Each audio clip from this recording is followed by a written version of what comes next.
So I want to highlight the fact that in several scriptures, the Bible is telling us to humble ourselves, right? Humble yourselves, therefore, under God's mighty hand. Humble yourselves before the Lord, and he will lift you up. If my people who are called by my name will humble themselves and pray and seek my face. He's telling this is our job. This is what we have to seek and do.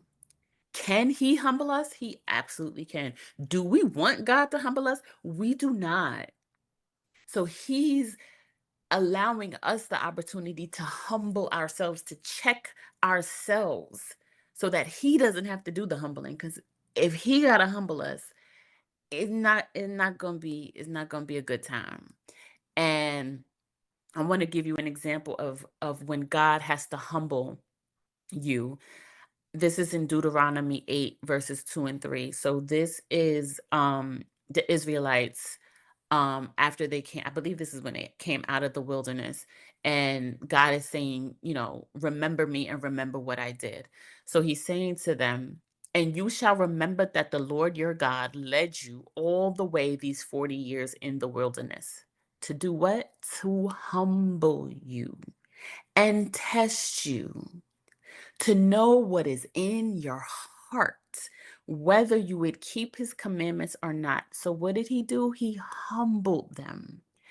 And how did he humble them? He allowed them to hunger and fed you with manna which you did not know, nor did your fathers know, that he might make you know that man shall not live by bread alone, but man lives by every word that proceeds from the mouth of the Lord. And how do we receive the word that comes from the mouth of the Lord? It's from his word. Again, it goes back to humbling ourselves before God, before his word, because he had to humble the Israelites. Why? Because they were disobedient, because they complained, because they grumbled, because they made idols.